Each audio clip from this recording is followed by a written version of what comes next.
lagi bersama saya Steffi, dan kali ini saya akan membahas kisah The Moors Murder Part 2, yaitu korban terakhir mereka dan kisah penangkapan mereka. Sorry guys, saya tak sempat nak upload video untuk 2-3 minggu yang sebelumnya sebab saya busy sangat guys.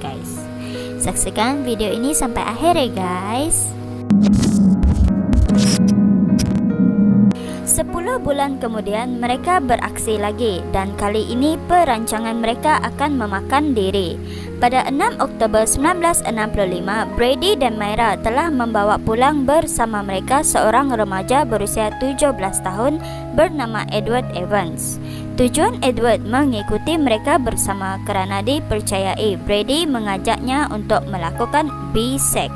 Pada hari yang sama, Brady menyuruh Myra menjemput adik iparnya, yaitu David Smith. Brady juga dikatakan agak rapat dengan David kerana David juga mempunyai rekod jenayah masa lampau seperti pecah rumah dan mencederakan orang. Melihat kepada latar belakang David, Brady merasakan David berpotensi untuk melakukan jenayah bersamanya. David adalah suami kepada Maureen Hindley, iaitu adik Myra Hindley.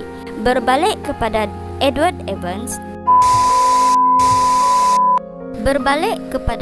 Evans, dia dijemput masuk ke dalam rumah pasangan tersebut setelah sampai, dan setibanya juga David, dia turut dijemput masuk oleh Brady.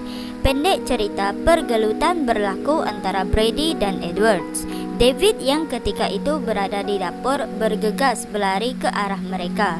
David kaku melihat Brady menindih remaja itu sambil memegang kapak di tangannya. Kapak itu dilibaskan oleh Brady ke arah kepala Edwards, yang akhirnya Edward tewas serta-merta dengan keadaan yang mengerikan. David yang pada ketika itu takut akan menjadi mangsa seterusnya terpaksa membantu pasangan itu membersihkan darah, membalut mangsa dan meletakkannya di bilik tidur tingkat atas. Dia kemudian berjanji untuk kembali pada petang harinya untuk membantu mereka melupuskan badan mangsa.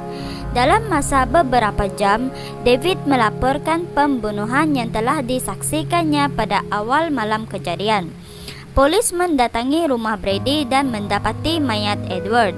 Brady kemudian ditangkap dan Myra ditangkap 4 hari kemudian kerana bersubahat. Pada waktu itu di Manchester, hukuman mati dimansuhkan. Brady dan Myra akhirnya dijatuhi hukuman penjara seumur hidup. Selepas menghabiskan hampir 20 tahun penjara, Brady didakwa mengakui pembunuhan terhadap Pauline Reed dan Keith Bennett. Pada 10 Februari 1987, Myra membuat pengakuan terhadap penglibatannya dalam pembunuhan Pauline Reed, John Kilbride, Keith Bennett, Leslie Andoni, dan Edward Evans.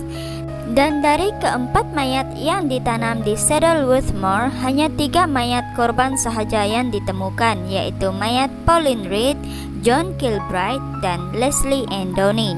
Selama berbulan-bulan, bertahun-tahun, bahkan sampai sekarang, mayat Keith Bennett belum dijumpai. Jika anda ke Saddleworth Moor, kemungkinan anda akan menjumpai bunga yang diletakkan di tepi jalan.